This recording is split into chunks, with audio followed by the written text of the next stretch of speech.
गोल आपका, ड्रीम हमारा। Welcome to electrical मेला। नमस्कार दोस्तों। लेक्चर को शुरू करने से पहले दो महत्वपूर्ण बात। पहली बात ये कि इस वीडियो को आपको क्यों देखना चाहिए। इस वीडियो में बहुत कम समय लेते हुए मैंने बहुत ही अच्छे कंसेप्ट्स को बहुत ही सरल तरीके से आपको बताने की कोशिश की है, जिससे ये यूनिवर्सिटी एग्ज़ाम के जो स्टूडेंट हैं, साथ में मेरे जो कंपटीशन एग्ज़ाम की तैयारी कर रहे हैं ऐसे स्टूडेंट हैं, उन दोनों के लिए बहुत महत्वपूर्ण है, क्योंकि यूनिवर्सिटी एग्ज़ाम में भी इससे क्वेश्चन बनते हैं और साथ ही साथ कंपटीशन एग्ज़ाम में भी इससे क्वेश्चन पूछे जाते हैं। दूसरी बात, इस वीडियो को आप एक थ्योरी वीडियो की तरह ना देखते हुए इसको एक ट्यूटोरियल वीडियो की तरह यूज़ करें। ट्यूटोरियल वीडियो का मतलब ये है कि अगर वीडियो को आप देख रहे हैं तो तुरंत आप एक कॉपी ले लें और एक पेन ले लें, और उसके बाद जो भी चीज़ें इसमें मैं बताते जा रहा हूँ उसको समझते जाएं और लिखते जाएं, क्योंकि जब ये वीडियो ख़त्म हो जाएगा उसके बाद आपको डिस्क्रिप्शन में एक लिंक मिलेगा। उस लिंक को आप क्लिक करेंगे और उसके बाद आपको एक ऑनलाइन टेस्ट ओपन होगा। उस ऑनलाइन टेस्ट में आपको लॉगिन आईडी और पासवर्ड डालना पड़ेगा और उसके बाद आप उस ऑनलाइन टेस्ट को अटेम्प्ट कर सकते हैं। उसको अटेम्प्ट करेंगे तो आपको समझ में आएगा कि किस तरीके से आपने जो वीडियो देखा है उससे आपने कितनी सारी चीज़ें सीखी हैं, आपके कितने क्वेश्चन सही होते हैं और रॉन्ग होते हैं। इससे आपको अपने लर्निंग स्किल्स का भी पता चलेगा। तो ज़्यादा आपका टाइम ना लेते हुए ये दो महत्वपूर्ण बातों को मैं आपको बता दिया हूँ। अब इस वीडियो को शुरू करते हैं। आइए देखते हैं केल्विन डबल ब्रिज मेथड। दोस्तों, आप सबको पता होगा कि केल्विन डबल ब्रिज मेथड का जो उपयोग है वो लो वैल्यू रेजिस्टेंस के मेज़रमेंट के लिए किया जाता है, और लो वैल्यू रेजिस्टेंस हम लोग 1 ओम से कम वैल्यू के रेजिस्टेंस को मानते हैं। हमारे पास पहले भी मीडियम वैल्यू रेजिस्टेंस के मेथड हैं, जैसा कि हमको पता है कि 4 मेथड हैं। पहला ammeter voltmeter method, substitution method, Wheatstone method और ओम मीटर। इन सभी चारों मेथड के वीडियोस आपको ऊपर आई बटन पर अवेलेबल हो जाएंगे। मैंने उसका लिंक वहां आई बटन पर दे दिया है, आप जाकर उसको देख सकते हैं। फ़िलहाल हम लोग इसी केल्विन डबल ब्रिज वाले लेक्चर को कंटिन्यू करते हैं। केल्विन डबल ब्रिज मेथड जो है वो लो वैल्यू रेजिस्टेंस के मेजरमेंट के लिए यूज़ होता है। इसके अलावा भी एमीटर वोल्टमीटर मेथड है, पोटेंशियोमीटर मेथड भी यूज़ होता है और एक डक्टर मेथड भी यूज़ होता है। तो अभी हम लोग सबसे पहला हमारा ये क्वेश्चन है कि why we need methods of measurement of low value resistance. हमारे पास जब पहले से ही व्हीटस्टोन ब्रिज, सब्स्टिट्यूशन ब्रिज ये सब अवेलेबल थे, उसके बाद भी हम लोग मीडियम लो वैल्यू मेजरमेंट के लिए अलग से केल्विन डबल ब्रिज मेथड क्यों बनाएं। इसका कारण ये है कि जब व्हीटस्टोन ब्रिज मेथड से हम लोग लो वैल्यू का जो रजिस्टर है उसका रेजिस्टेंस मेजरमेंट करते हैं तो हमको एरर मिलता है। मेज़रमेंट में एरर मिलने के कारण हम लोग जो एरर जो हमको मिलता है मेज़रमेंट में, उसका कारण ये है कि जो वायर यूज़ करते हैं, कॉन्टैक्ट और लीड रजिस्टर है ना, कॉन्टैक्ट और लीड वायर जो यूज़ करते हैं रजिस्टेंस को कनेक्ट करने के लिए, तो इस कॉन्टैक्ट वायर या लीड वायर का जो रजिस्टेंस होता है उसके कारण एरर हमारे जो मेज़रमेंट में इंट्रोड्यूस हो जाता है। इसके लिए हमको नए मेथड की ज़रूरत पड़ी। एक एग्जांपल के तौर पर समझिए कि एक कॉन्टैक्ट वायर है जिसका रेजिस्टेंस 0.002 ओम है। अगर इससे हम 100 ओम की वैल्यू का मेज़रमेंट करते हैं तो हमारा जो एरर मिलेगा वो नेग्लिजिबल मिलता है। लेकिन उसी की जगह अगर हम 0.02 ओम का मेज़रमेंट करते हैं जो कि एक लो वैल्यू रेजिस्टेंस है, और हम कॉन्टैक्ट वायर की जगह इसी रेजिस्टेंस का यूज़ करते हैं जैसे कि 0.002 ओम है, तब जो हमको एरर मिलेगा मेज़रमेंट में उसकी वैल्यू हो जाती है 10%। तो इस तरीके से ये क्लियर होता है कि अगर हमको लो वैल्यू मेज़रमेंट करना है तो ये कॉन्टैक्ट वायर या लीड वायर के जो रेजिस्टेंस है इसका जो इफ़ेक्ट है उसको कंपनसेट करना पड़ेगा या एलिमिनेट करना पड़ेगा। तो जी हाँ दोस्तों, केल्विन डबल ब्रिज में यही काम किया गया है कि ये कॉन्टैक्ट वायर और लीड वायर का जो रेजिस्टेंस है इसके इफ़ेक्ट को हटा दिया गया है अननोन रेजिस्टेंस के मेजरमेंट से। तो देखते हैं वो किस तरह से किया गया है। उससे पहले मैं आपको लो वैल्यू रेजिस्टेंस के कंस्ट्रक्शन के बारे में कुछ छोटी सी बात बताना चाहूँगा जो बहुत ही इंपॉर्टेंट है और उससे आईईएस में पहले भी एक क्वेश्चन पूछा गया है। पहली बात कि इसमें 4 टर्मिनल होते हैं। कितने टर्मिनल होते हैं इसमें? 4 टर्मिनल। जैसा कि आप देख सकते हैं ये मेरा लो वैल्यू रेजिस्टेंस है और इसका जो रेजिस्टेंस के पास जो 2 टर्मिनल है वो है सी डैश और पी डैश। पी डैश में हम वोल्ट मीटर को कनेक्ट करते हैं और सी डैश में हम एमीटर को कनेक्ट करते हैं। क्लियर है? तो इसमें 4 टर्मिनल दिए जाते हैं जिससे एरर मिलने की संभावना या कॉन्टैक्ट या लीड रेजिस्टेंस मिलने की संभावना कम होती है। तो ये लो वैल्यू रेजिस्टेंस का कंस्ट्रक्शन इस तरीके से किया जाता है। एक क्वेश्चन आईएएस में पूछा गया था, उसको मैं लिया हूँ यहाँ पे। ये क्वेश्चन में बोला गया है which of the following resistance configurations is best suited for construction of A low value resistance. Low value resistance के कंस्ट्रक्शन के लिए इन चारों में से कौन सा कॉन्फ़िगरेशन बेस्ट रहेगा। तो जैसा कि हमने अभी पढ़ा है कि जो लो वैल्यू रेजिस्टेंस होता है उसमें 4 टर्मिनल होते हैं, तो ये हमारा सी ऑप्शन करेक्ट होगा। ये आईएएस 2000 में पूछा गया था, तो ये भी बहुत एक अच्छा इंपॉर्टेंट कंसेप्ट हो जाता है। क्लियर है, आगे चलते हैं। सबसे पहले केल्विन डबल ब्रिज जो है हमारे पास, वो क्यों आया और कहाँ से आया। तो पहली बात यह है कि ये व्हीटस्टोन ब्रिज का मॉडिफिकेशन है। ये व्हीटस्टोन ब्रिज में कुछ मॉडिफिकेशन करके लाया गया है। क्लियर है, और इस ब्रिज में जो डिफ़िकल्टीज़ लो वैल्यू मेज़रमेंट करने पर आती थी, मतलब अगर आप व्हीटस्टोन ब्रिज मेथड का यूज़ करते हैं और आपको कुछ डिफ़िकल्टीज़ आती है लो वैल्यू मेज़र करने में, तो उस डिफ़िकल्टी को इस केल्विन ब्रिज में क्या किया गया है, ओवरकम कर लिया गया है। अब चलिए देखते हैं केल्विन ब्रिज का प्रिंसिपल कि वर्क कैसे करता है, उसका वर्किंग प्रिंसिपल कैसा है।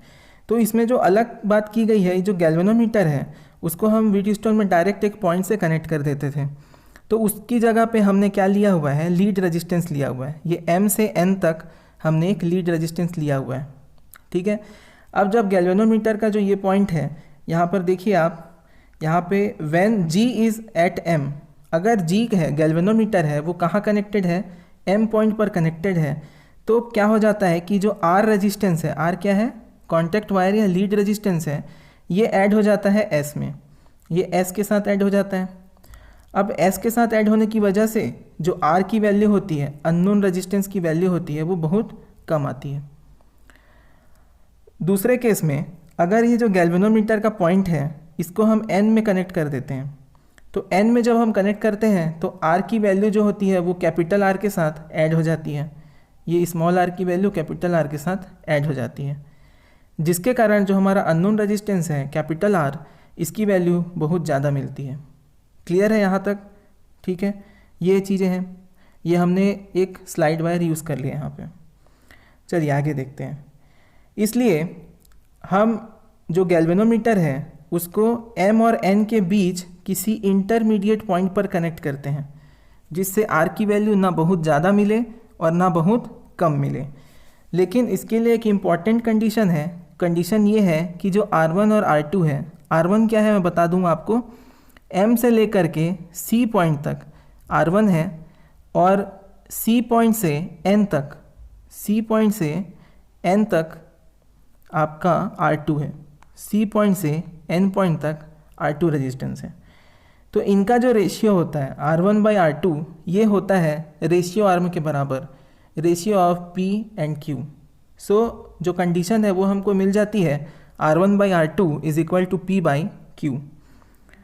अब जो रेजिस्टेंस है ना, रेजिस्टेंस है कनेक्टिंग लीड का, ठीक है, ये इस कंडीशन पर अगर ये कंडीशन सेटिस्फाई होती है R1/R2 is equal to P/Q, तो कोई भी एरर नहीं देगा, क्योंकि इस कंडीशन पर हमारा जो रेजिस्टेंस है अननोन रेजिस्टेंस वो फ्री होता है R से। R मतलब कि R1+R2 लीड रेजिस्टेंस से फ्री होता है। वो कैसे होता है उसको देखते हैं। यहाँ तक समझ आ गया आपको। The condition R1 divided by R2 is equal to P/Q।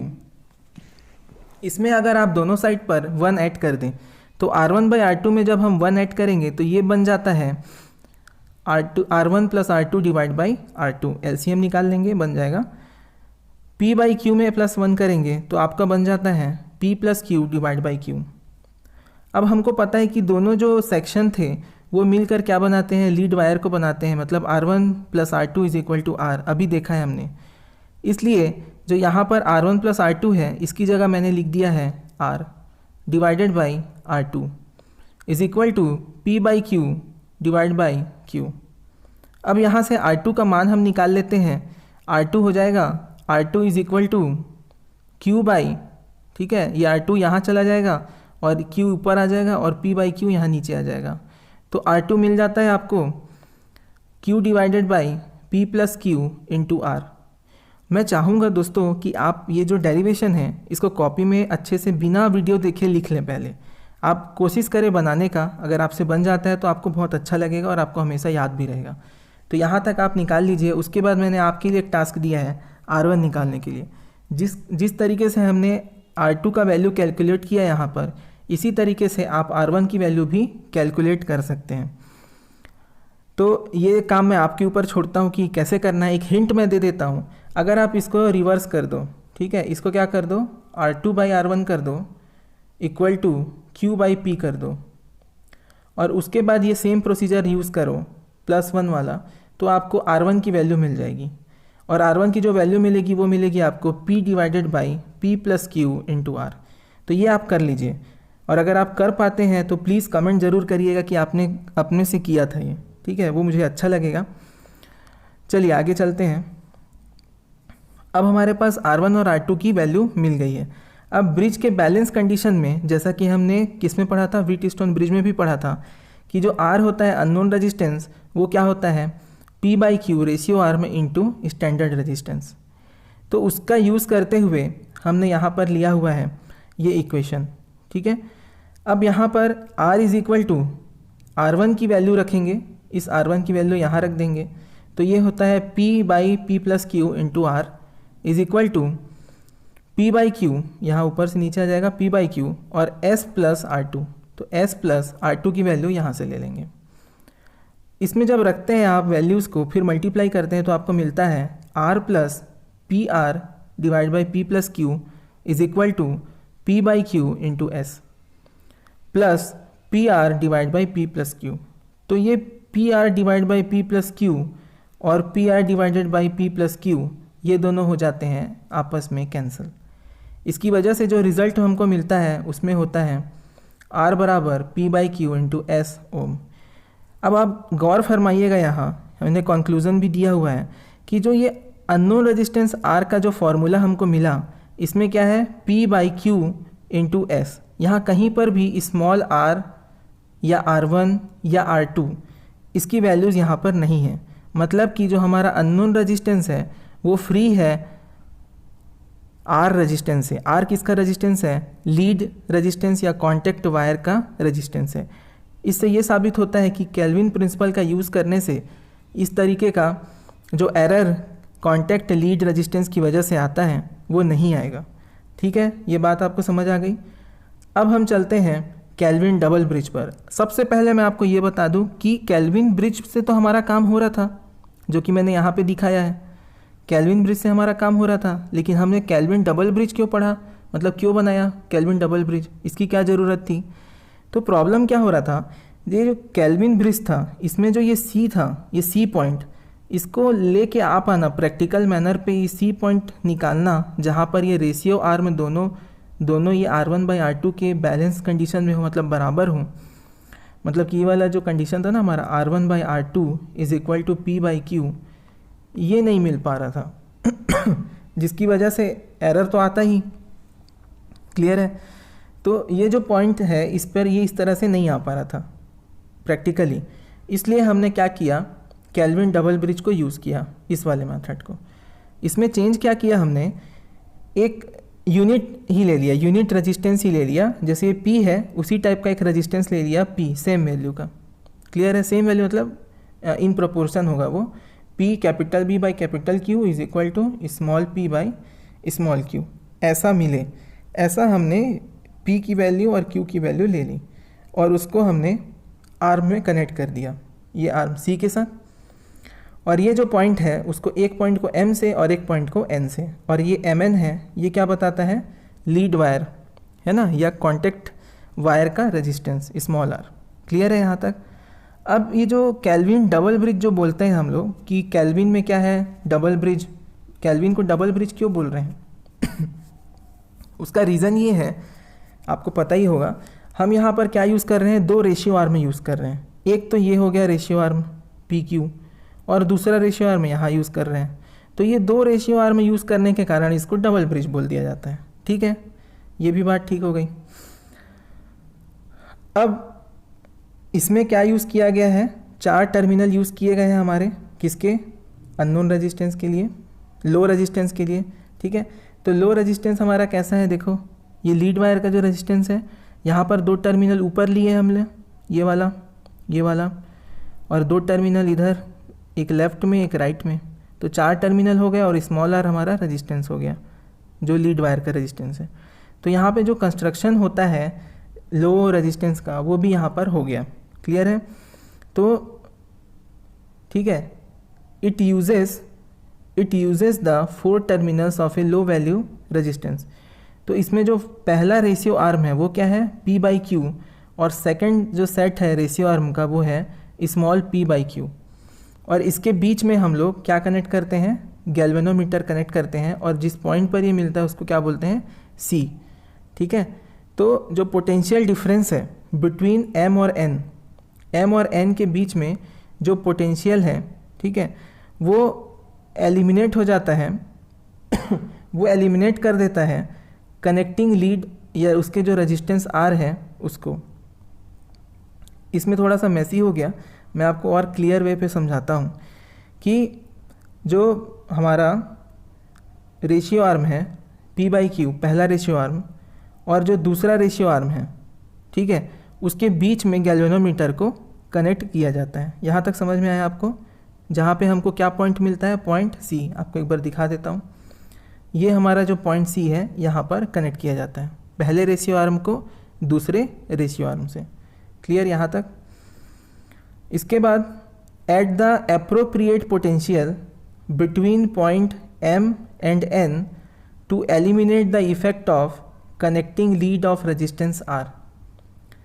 जो कनेक्टिंग लीड हमने यूज़ की है, जो कनेक्टिंग लीड हमने R और S के बीच में यूज़ की है, ठीक है, ये इसका जो इफ़ेक्ट है उसको इस तरीके से कनेक्ट करके हटाया जा सकता है। जो पहला रेशियो आर्म है और जो दूसरा रेशियो आर्म है उसके बीच में अगर हम गैल्वेनोमीटर को कनेक्ट करते हैं तो R और S के बीच में जो लीड वायर का रेजिस्टेंस है उसके इफ़ेक्ट को हटाया जा सकता है। ये यहाँ पे बताने की कोशिश की गई है, और वहाँ पे तभी हटेगा जब ये दोनों इक्वल होंगे। पहला रेशियो आर्म जो है और दूसरा रेशियो आर्म है उसका जो रेशियो है वो बराबर होना चाहिए, मतलब P/Q is equal to small p/q। यहाँ तक क्लियर है, समझ में आया आपको? इसके बाद जो ये कंडीशन है इसको हम इक्वेशन के फॉर्म में डिराइव करेंगे, क्लियर है। तो हम इसका डेरिवेशन करने वाले हैं अननोन रेजिस्टेंस का। आपको मैं बता दूँ, ये जो R है, कैपिटल R, ये हमारा अननोन रेजिस्टेंस है, और S हमारा स्टैंडर्ड रेजिस्टेंस है, साथ में P और Q नॉन रेजिस्टेंस है जो कि रेशियो आर्म को बनाते हैं, और इसी के आइडेंटिकल रेशियो में स्मॉल p और स्मॉल q है जो कि इस लीड वायर के रेजिस्टेंस का जो इफ़ेक्ट है उसको कम करते हैं, एलिमिनेट करते हैं, क्लियर है। अब आगे हम लोग इसमें, आप भी दोबारा डायग्राम ड्रॉ कर लीजिएगा, बहुत आसान हो जाता है समझने में। हम पहले पोलैरिटी मार्क कर लिए, ऊपर D को क्या दे दिए, प्लस, और नीचे C को माइनस, और बीच में जो वोल्टेज आ रहा है उसको VG दिए हैं। इसके बाद EAMC लिए हैं। ये पॉइंट क्या है आपका, A है, ये M है और ये C है। तो ये जो आपका जो ड्रॉप आएगा यहाँ पर, करंट की डायरेक्शन क्या है, इस तरीके से है, तो यहाँ पर ड्रॉप आएगा प्लस और यहाँ पे माइनस। तो EAMC ये एक वोल्टेज बन जाता है। दूसरा वोल्टेज इस तरफ से बन जाता है रेजिस्टेंस कैपिटल P के अक्रॉस, वो हो जाता है EAD, क्योंकि ये पॉइंट क्या है, A है और यहाँ पे D है। जब आप यहाँ अंदर KVL लेते हैं तो आपका इक्वेशन कुछ इस तरह से मिलता है, EAD plus VG minus EMC बराबर 0। इसमें VG निकालते हैं, EMC माइनस EAD। VG जो है बैलेंस्ड कंडीशन में, अगर हम ब्रिज को माने, अगर ब्रिज हमारा क्या है, बैलेंस्ड है, तो यहाँ पर जो VG वोल्टेज है वो हो जाता है 0, मतलब इक्वल टू 0। इसको आगे सॉल्व करेंगे तो हमको मिलता है EAMC इक्वल टू EAD, मतलब जो EMC है, AMC के बीच का वोल्टेज ड्रॉप है वो EAD जो वोल्टेज है उसके बराबर होता है। अब हम क्या करेंगे, अलग अलग कैलकुलेट करते हैं EAD को और EAMC को। तो सबसे पहले जो EAD है वो क्या है, एक्चुअल में देखा जाए तो ये जो रेजिस्टेंस है P और Q का, देखिए ये जो EAB वोल्टेज है आपका, ये पैरेलल में कनेक्टेड है P और Q से। तो मैंने क्या किया है, यहाँ पर वोल्टेज डिवीज़न का रूल लगा दिया है। हमको क्या वोल्टेज निकालना है, पी के क्रॉस, तो पी का रेजिस्टेंस डिवाइडेड बाई दोनों का सम। तो हमारा जो फॉर्मूला मैंने निकाल लिया है वो ये है, P divided by P plus Q into voltage E A B. यहाँ तक समझ में आया, वोल्टेज डिवीज़न रूल लगा दिया है मैंने। उसके बाद जो सेकंड जो फार्मूला हमारा आता है वो है ई ए बी के लिए। अगर हमको ई ए बी कैलकुलेट करना है, देख रहे हैं दोस्तों, ई ए बी वोल्टेज कैलकुलेट करना है तो हमको क्या करना पड़ेगा, इस ए पॉइंट से एम पॉइंट तक का रेजिस्टेंस और उसका वोल्टेज ड्रॉप, फिर एम पॉइंट से एन पॉइंट तक का जो रेजिस्टेंस है उसके साथ मल्टीप्लाई कर दीजिए, करंट फ्लो हो रहा है आई, तो वहाँ का ड्रॉप निकल जाएगा। फिर ये एन पॉइंट से लेकर के बी पॉइंट के बीच में एस रेजिस्टेंस कैलकुलेट है, इसमें करंट का मल्टीप्लाई कर दीजिए तो ड्रॉप मिल जाएगा। तो इन सब का जो सम है वो सम किसके बराबर होगा, ई ए बी के बराबर होगा। तो उसी को हम ले लिया यहाँ पर, देखिए E A B is equal to I बाहर ले लिया और पूरा रेजिस्टेंस ले लिया है, तो आर प्लस एस प्लस इनका क्या हो जाएगा सीरीज़ में और इस आर के साथ पैरेलल में। क्यों ऐसा, क्योंकि अभी बैलेंस्ड है कंडीशन और ये गैल्वेनोमीटर क्या है, नहीं है यहाँ पे, तो ऐसा मान सकते हैं कि यहाँ ओपन है तो ये सिर्फ ऐसा सीरीज़ में कनेक्ट हो जाएगा। ठीक है, मतलब एम सी एन ये 3 पॉइंट सीरीज़ में कहलाएंगे, जैसा कि आप इस डायग्राम में देख सकते हैं। तो इस तरीके से हमको ई ए बी की वैल्यू मिल जाती है R plus S P plus Q into R divide by P plus Q plus R और इंटू करंट। यहाँ पे करंट का मल्टीप्लिकेशन लिखना छूट गया था, ये आप अपडेट कर लीजिएगा।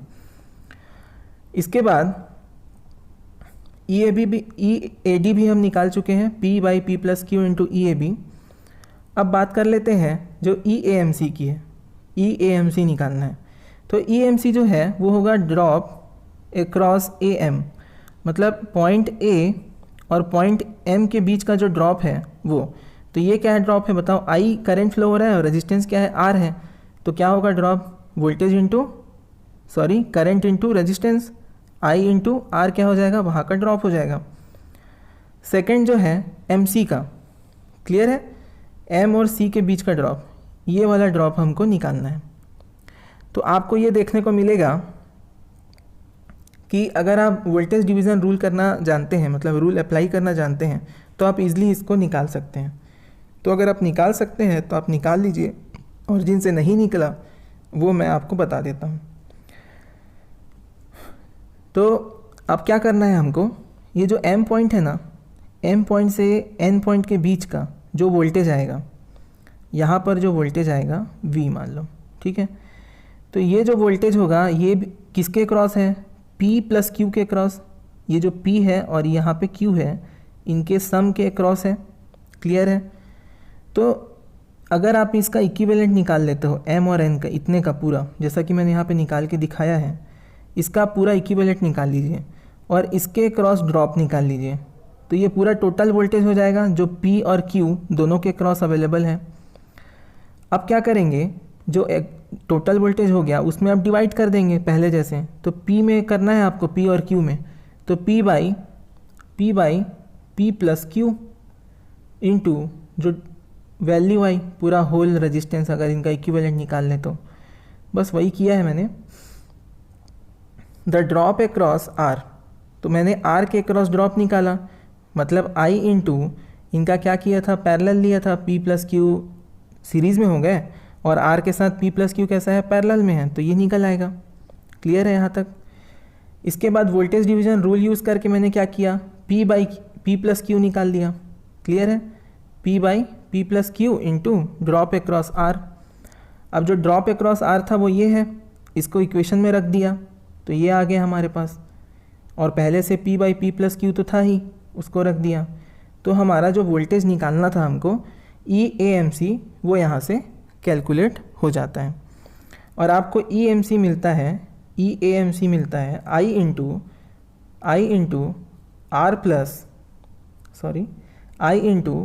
Are plus P divide by P plus Q in bracket small में P plus Q into R divide by P plus Q plus R. ये सभी P और Q स्मॉल में है, इसका यूनिट हो जाएगा वोल्ट। तो हमने क्या कर लिया, ई एम सी, यहाँ पर हमने क्या बोला था शुरू में, कि एट बैलेंस्ड कंडीशन क्या होगा, E M C is equal to E A D. E A D की वैल्यू यहाँ से हमने निकाल ली थी और उसमें फिर ई ए बी की वैल्यू पुट कर सकते हैं, ठीक है। और हमको क्या निकालना था, ई ए एम सी की वैल्यू। तो ई एम सी की वैल्यू हमने यहाँ से कैलकुलेट कर ली, पूरा डेरिवेशन हमने देख लिया, आप इतना पूरा नोट कर लीजिएगा। इसके बाद अंडर बैलेंस कंडीशन जो हमने लिया था ई ए डी ई एम सी, उसकी जगह हम वैल्यू रख देते हैं। तो हमारा ये वैल्यू यहाँ पे ये आ जाता है और यहाँ पे इधर ये आ जाता है। अब ये इक्वेशन थोड़ा सा बड़ा हो जाता है क्योंकि हम ई ए बी की वैल्यू को भी इसमें रख देते हैं। लेकिन ये आपको मैं बताऊंगा बहुत आसान तरीके से इतने बड़े इक्वेशन को कैसे आपने सॉल्व कर दिया, बहुत आराम से बताऊंगा। ऐसा बुक में नहीं दिया है, ये मेरा क्रिएटिविटी है, मैं आपको समझा रहा हूँ। देखिए यहाँ पर ये जो p by P plus Q है, क्लियर है, और यहाँ पर जो स्मॉल में p by P plus Q है, क्लियर है, ये दोनों एक दूसरे के इक्वल होंगे, ठीक है। ये मैं बता रहा हूँ, ये इक्वल होंगे। क्यों? क्योंकि हमारे पास हमने बैलेंस कंडीशन जो हमने देखा था, वो कंडीशन में हमने ये देखा था कि p by Q is equal to P plus Q, clear है। तो अगर आप इसको उल्टा कर दो, मतलब क्या कर दो, q by P is equal to q by P, और दोनों साइड +1 कर दो, ठीक है। तो यहाँ भी +1 कर दो, यहाँ पर भी +1 कर दो। अब अगर आप सॉल्व करोगे तो आपको मिल जाएगा q plus P divided by p is equal to small q plus p divided by p। अब इसको दोनों साइड को रिवर्स कर दो, इन्वर्स कर दो, तो आ जाएगा आपका आंसर में p divide by p plus q is equal to small p divide by small p plus q।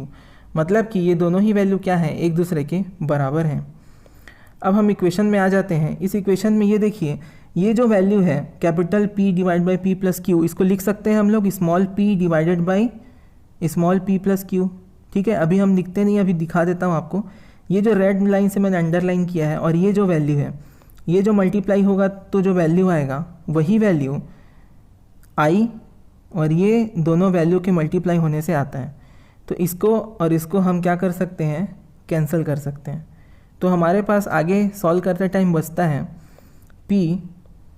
p divide by p plus Q, और अंदर में क्या है ब्रैकेट के r प्लस s, इसको ले लेते हैं, और इस तरफ में सिर्फ r बचता है तो ये r ले लेते हैं।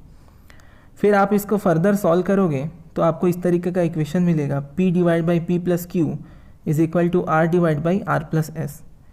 फिर इसको आप और अच्छे से सॉल्व जब करोगे तो आपको मिल जाएगा p divide by Q is equal to r divide by s। इसको आपको सॉल्व करना पड़ेगा। आप क्या करिए, पहले इसको इन्वर्स कर दीजिए, दोनों को, इसको भी इन्वर्स कर दीजिए, फिर आपको +1 फॉर्म मिलेगा, 1 1 कैंसिल हो जाएगा, और फिर इन्वर्स कर दीजिए तो आपको मिल जाएगा p plus P by Q is equal to r by s। और यहाँ से r की वैल्यू आप बहुत ईजिली निकाल सकते हैं, r is equal to p by Q into s।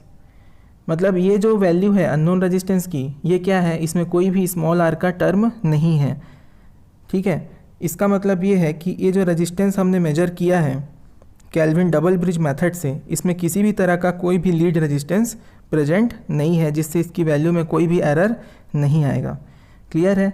एक फार्मूला इसमें और यूज़ होता है, वो कब होगा, मान लीजिए if in case p by Q जो रेशियो आर्म है पहला आर्म, और दूसरा जो आर्म है small p by small q, इसकी वैल्यू इक्वल नहीं होती।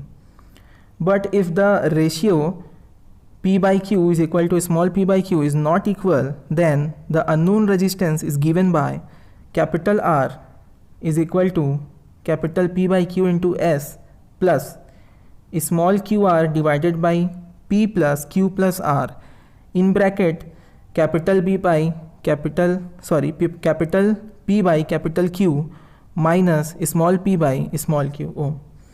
अगर आपका जो रेशियो आर्म है, पहला रेशियो आर्म और दूसरा रेशियो आर्म, उसका जो रेशियो है वो अगर इक्वल नहीं है, उस कंडीशन में जो एरर की वैल्यू होगी या अननोन रेजिस्टेंस की वैल्यू होगी वो ये बन जाएगी। तो ये जो फार्मूला है ये इसी फार्मूले को सॉल्व करके आता है, ठीक है, इस फार्मूले को। तो मैं चाहूँगा कि आप लोग इस पर मेहनत करें, ठीक है, क्योंकि काफ़ी अच्छे से मैंने समझा दिया है। और अगर बन जाए तो आप कमेंट में इसको अपलोड करिए, कमेंट में इसका आंसर दीजिए और कमेंट में ज़रूर बताइए, ठीक है, अच्छे से बताइए आपका इससे क्या फ़ायदा हो रहा है इस वीडियो से, ये सब मुझे जानने की इच्छा है, आप प्लीज़ कमेंट में बताइएगा। इसके आगे चलते हैं। जो रेजिस्टेंस होते हैं, जब उसमें करंट फ्लो होता है उसके कारण उसमें हीट जनरेट होता है, ठीक है, और हीट जनरेट होने से भी कुछ इफ़ेक्ट पड़ता है रेजिस्टेंस पर, ठीक है। इस इफ़ेक्ट को बोलेंगे thermo electric effect, thermo electric effect. तो थर्मो इलेक्ट्रिक होने ईएमएफ के कारण जो इफ़ेक्ट पड़ता है रेजिस्टेंस में, उसको एलिमिनेट कैसे किया जाता है? तो उसको एलिमिनेट करने के लिए हम जो बैटरी है, पहला रेजिस्टेंस तो हम एरर वाला निकाल लेंगे, ठीक है, जैसा हम निकालते हैं। दूसरे केस में क्या करेंगे कि जो बैटरी का टर्मिनल है उसको रिवर्स कर देंगे और रिवर्स करने के बाद एक बार और रीडिंग लेंगे, ठीक है, एक बार और रीडिंग लेंगे। तो हमारे पास टोटल कितनी रीडिंग हो गई? 2 रीडिंग हो गई। अब दोनों रीडिंग का हम लोग क्या ले लेंगे? एवरेज ले लेंगे। पहला रीडिंग का R डिवाइडेड बाई दूसरे रीडिंग का R डिवाइड बाई 2। तो ये इसका मीन या एवरेज ले लेंगे तो हमको मिल जाएगी ट्रू रीडिंग, है ना, ट्रू रीडिंग या एक्चुअल वैल्यू R की मिल जाती है। इसमें क्या किया गया है हमने, ये जो थर्मो इलेक्ट्रिक ईएमएफ का जो इफेक्ट होता है उसको एलिमिनेट किया है। दूसरा जो सबसे इम्पॉर्टेंट कंसेप्ट है वो ये है कि the range of resistance covered is 0.1 micro ohm to 1 ohm. 0.1 micro ohm का मतलब है 0.1 इंटू 10⁻⁻6 ओम टू 1 ओम। तो हमारा जो केल्विन डबल ब्रिज है उसका जो रेजिस्टेंस है वो है 0.1 माइक्रो ओम से लेकर के 1 ओम तक का। चलिए, इस तरीके से हमारा केल्विन डबल ब्रिज और कंस्ट्रक्शन ऑफ लो रेजिस्टेंस और कुछ 1-2 क्वेश्चन मैंने बताए। तो इस तरीके से केल्विन डबल ब्रिज का पूरा कंसेप्ट हमने पढ़ लिया है, क्लियर कर लिया है, आपने नोट भी अच्छे से बना लिया होगा। इसके आगे हम लोग उसके यूजेस और एप्लीकेशन के बेस पे कई क्वेश्चन मैंने एग्ज़ाम में देखे, तो मैं सोचा कि इस वीडियो में इंक्लूड करना चाहिए।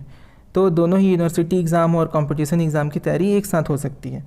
तो मैंने कुछ इंपॉर्टेंट क्वेश्चंस यहाँ पे लिए हुए हैं। पहला जो क्वेश्चन हम देख रहे हैं वो IES 2009 का क्वेश्चन है कि which one of the following bridge will be used for the measurement of very low resistance. Very low resistance के मेजरमेंट के लिए निम्न में से कौन से ब्रिज का उपयोग किया जाता है? तो पहला ऑप्शन आप देख सकते हैं केल्विन ब्रिज का दिया हुआ है, दूसरा ऑप्शन है मैक्सवेल ब्रिज और तीसरा है व्हीटस्टोन ब्रिज, चौथा है हेस ब्रिज। तो आपको पता ही है कि व्हीटस्टोन ब्रिज का यूज़ किसके लिए किया जाता है? मीडियम वैल्यू रेजिस्टेंस के मेजरमेंट के लिए, जिसकी वैल्यू 1 ओम से लेकर के 100 किलो ओम के बीच में होती है। हेस ब्रिज का यूज़ हाई इंडक्टेंस वैल्यू के मेजरमेंट के लिए किया जाता है और मैक्सवेल ब्रिज का use medium value inductance measurement के लिए किया जाता है। तो हमारा जो ऑप्शन ए बचता है ये करेक्ट आंसर है, क्योंकि केल्विन डबल ब्रिज का यूज़ या केल्विन ब्रिज का यूज़ लो वैल्यू मेजरमेंट के लिए किया जाता है। दूसरा क्वेश्चन हम देख सकते हैं, ये IES 2018 का क्वेश्चन मैंने लिया है। इसमें पूछा है for low value resistance from micro ohm to 1 ohm measurement which bridge is used. तो इसमें सीधा सीधा हमारा आंसर है केल्विन ब्रिज, करेक्ट है। नेक्स्ट क्वेश्चन देखते हैं।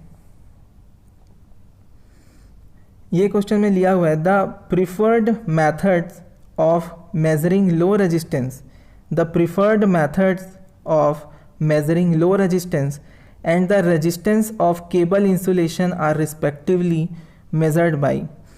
मतलब कि कौन से ऐसे मेथड प्रीफर किए जाते हैं for measuring low value resistance. पहला क्या है? लो वैल्यू, और दूसरे में इंसुलेशन रेजिस्टेंस। तो insulation resistance high value resistance की कैटेगरी में आता है।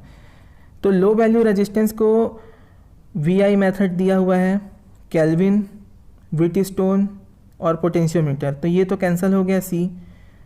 अब A का भी यूज़ किया जाता है, B का भी और D का भी। तो लो वैल्यू में सबसे प्रीफर्ड मेथड है आपका VI, ठीक है, VI हो जाएगा। क्यों? क्योंकि यहाँ पर व्हीटस्टोन ब्रिज का मेथड का यूज़ नहीं किया जाता इंसुलेशन रेजिस्टेंस। तो पोटेंशियोमीटर वाला ऑप्शन तो गलत हो गया, पहला वाला भी गलत हो गया क्योंकि VI को नहीं यूज़ किया जा सकता, एरर होता है उसमें।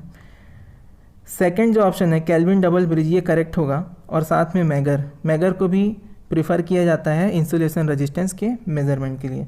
तो इस तरीके से ये क्वेश्चन भी कंप्लीट होते हैं। लास्ट जो हमारा क्वेश्चन है ये है एक्यूरेसी से रिलेटेड।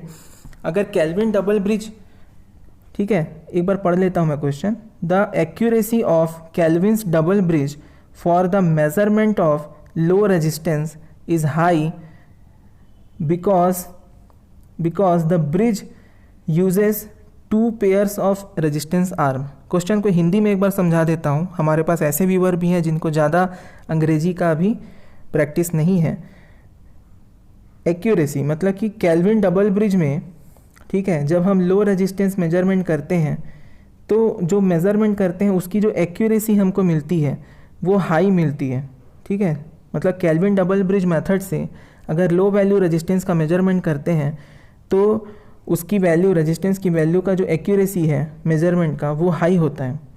उसका रीज़न दिया है ये ऑप्शन में 4, उसमें से एक को सेलेक्ट करना है। तो क्यों होती है हाई, ये वो समझना है। तो पहला जो ऑप्शन हमने दिया है, uses the 2 pairs of resistance arm. क्या करता है ये? 2 पेयर रेजिस्टेंस आर्म का यूज़ करता है। मतलब एक कैपिटल P/Q रेशियो आर्म और एक स्मॉल P/Q, उससे होता है क्या एक्यूरेसी? नहीं, गलत। दूसरा, has medium value of resistance in the ratio arm, इससे भी नहीं होता एक्यूरेसी, कोई मतलब नहीं है। फिर बोला है uses a low resistance link between standard and test resistance. Clear है? Use a null indicating galvanometer, तो ये भी गलत है, ठीक है। नल इंडिकेटिंग गैल्वेनोमीटर तो हट जाता है और इसके यूज़ से एक्यूरेसी कैसे ज़्यादा होगी, ठीक है। तो ऑप्शन सी जो है इसमें क्या कर रहे हैं, लो रेजिस्टेंस का लिंक यूज़ कर रहे हैं। मतलब आप समझो कि जो एरर जिसके कारण आ रहा था वो किसके कारण आ रहा था, कॉन्टैक्ट रेजिस्टेंस या लिंक रेजिस्टेंस की वजह से। अब उसी की वैल्यू हमने क्या ले ली, लो ले ली, मतलब उसी की वैल्यू को क्या कर लिया, कम कर लिया। तो हमारा जो एक्यूरेसी है मेजरमेंट का वो बढ़ जाएगा। एरर जिसके कारण आ रहा था, लो वैल्यू रेजिस्टेंस का जो लिंक है, लिंक रेजिस्टेंस के कारण जो एरर आ रहा था, अगर उसको हमने कम कर दिया तो ऑटोमेटिकली हमारा इम्प्रूव हो गया, रीडिंग एक्यूरेसी इम्प्रूव हो गई। तो इसलिए हमारा जो ऑप्शन है सी वो करेक्ट है। ये जो स्मॉल आर का हमने यूज़ किया था ना, ये है जहाँ यहाँ पे आर लगा था और इधर एस लगा था, तो इसकी बात कर रहे हैं। इसकी वैल्यू अगर हम लो यूज़ करते हैं ब्रिज में तो हमारा जो रेजिस्टेंस का जो वैल्यू आएगा, रीडिंग आएगा, उसमें एक्यूरेसी बहुत ज़्यादा होगी, ठीक है, क्योंकि हमने एरर यहाँ पे कम लिया है। तो एरर कम मतलब एक्यूरेसी ज़्यादा, दोनों इन्वर्सली प्रोपोर्शनल हो गए, ठीक है। तो इस तरीके से वीडियो कंप्लीट होता है। और आप लोगों को ये वीडियो अच्छा लगा होगा तो आप लाइक करें इस वीडियो को और कमेंट में ज़रूर अपना फीडबैक दें। और जिन लोगों को लगता है कि किसी टॉपिक पे वो कमज़ोर हैं या उसके कंसेप्ट्स उसको सीखने हैं तो वो कमेंट में हमको बता दें, तो हम उस पर भी एक वीडियो आपको अवेलेबल करा देंगे। साथ में अगर आपने सब्सक्राइब नहीं किया है तो सब्सक्राइब करिए, क्योंकि जितने लोग हमारे पास सब्सक्राइब कर रहे हैं तो जो सब्सक्रिप्शन है वो तो पूरा फ्री है, ठीक है। यूट्यूब में सब्सक्राइब कर लीजिए, आपको वीडियोस मिलते जाएंगे। और जो सब्सक्राइब करके जो ऑनलाइन टेस्ट दे रहे हैं तो उनके जो टेस्ट के रिज़ल्ट हैं उसको हम मॉनिटर करते रहते हैं, तो हमको पता चल जाता है कि कौन सा स्टूडेंट किस सब्जेक्ट में, कौन से कंसेप्ट में वीक है। तो हमारा एक टेलीग्राम ग्रुप का चैनल है, तो वो टेलीग्राम ग्रुप में आप जाके लिंक को अगर क्लिक करेंगे तो डायरेक्टली आप ज्वाइन हो जाएंगे, जहाँ पर आप अपने डिमांड कर सकते हैं किस टॉपिक में आपको चाहिए वीडियो। और साथ में आप हमारे साथ क्वेश्चन की प्रैक्टिस कर सकते हैं डिफरेंट सब्जेक्ट्स की। और रिलेटेड जो सीनियर्स हैं या जो पास आउट हैं, जो अच्छे टीचर्स हैं, वो भी उसमें जुड़े हुए हैं, तो आपको उसका बहुत ज़्यादा फ़ायदा मिलेगा। तो ज़्यादा टाइम आपका वेस्ट ना करते हुए, मुझे लगता है कि आपको ये केल्विन डबल ब्रिज का कंसेप्ट बहुत अच्छे से क्लियर हो गया है। तो इस तरीके से आप इसको लाइक करिए, शेयर करिए दोस्तों के साथ और सब्सक्राइब कर लीजिए। Thank you.